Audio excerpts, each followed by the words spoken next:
Assalamualaikum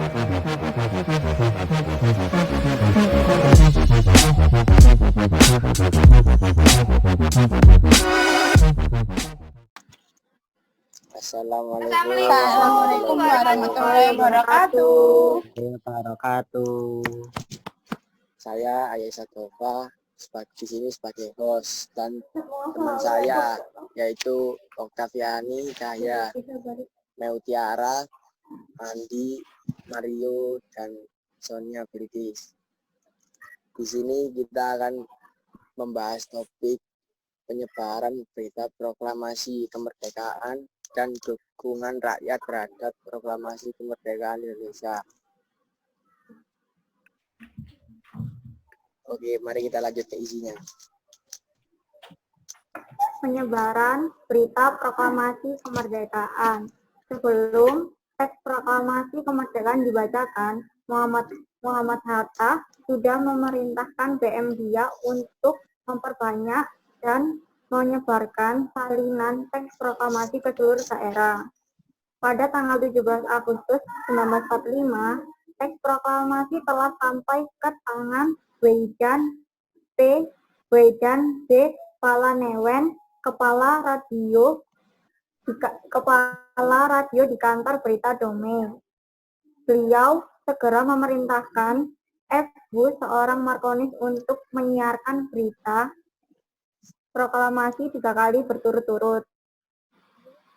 Akan tetapi, setelah siaran kedua tentara Jepang datang untuk melarang siaran itu, meskipun sempat dihentikan oleh seorang tentara Jepang, berita proklamasi tetap disiarkan setiap setengah jam hingga pukul 16.00 saat siaran radio itu berhenti. Akibat penyiaran itu, pada 20 Agustus 1945, kantor berita Dome disegel oleh Jepang. Bagaimana para pemuda itu untuk mengatasi saat Dome disegel oleh Jepang? Para pemuda tidak kehilangan akal untuk menyebarkan berita proklamasi meskipun kantor berita Dome telah disegel. Para pemuda membuat pemancar baru dengan bantuan beberapa orang teknisi radio, yaitu Sukarman, Sutanto, Susilo Harjo, dan Suhandar. Alat-alat pemancar yang digunakan diambil dari kantor berita Dome, di mana pemancar radio baru itu didirikan. Pemancar radio baru itu didirikan di kediaman Weidan B. Palanewen di Jalan Menteng 31. Akhirnya terciptalah pemancar baru di Menteng 31 dengan kode DJK1. Dari sinilah siaran berita proklamasi kemerdekaan Indonesia terus disiarkan. Selain melalui radio, usaha penyebaran berita kemerdekaan Indonesia dilakukan melalui media cetak surat kabar. Pada masa itu, hampir semua penerbitan surat kabar di Indonesia memuat berita proklamasi kemerdekaan. Surat kabar pertama yang memuat berita proklamasi kemerdekaan Indonesia adalah Cahaya di Bandung dan Suara Asia di Surabaya. Berita proklamasi kemerdekaan Indonesia juga disebarkan hingga ke luar negeri, tepatnya khususnya di bagian Eropa. Yang kedua, dukungan rakyat terhadap proklamasi kemerdekaan Indonesia. Setelah mendengar berita proklamasi kemerdekaan Indonesia, tokoh-tokoh di daerah segera menyatakan dukungannya. Apa saja bentuk dukungan terhadap peristiwa proklamasi kemerdekaan Indonesia? Di berbagai negara pada umumnya diwujudkan dengan pembentukan pemerintahan dan Komisi Nasional Indonesia atau KNI. Sebagai contoh, pemerintah Republik Indonesia di Semarang terbentuk pada tanggal 19 Agustus 1945, di Surabaya pada tanggal 3 September 1945, dan di Bogor baru terbentuk pada awal sekitar Oktober 1945. Pada akhir 1945, pemerintah Republik Indonesia di berbagai daerah sudah dalam bentuk rapat-rapat raksasa.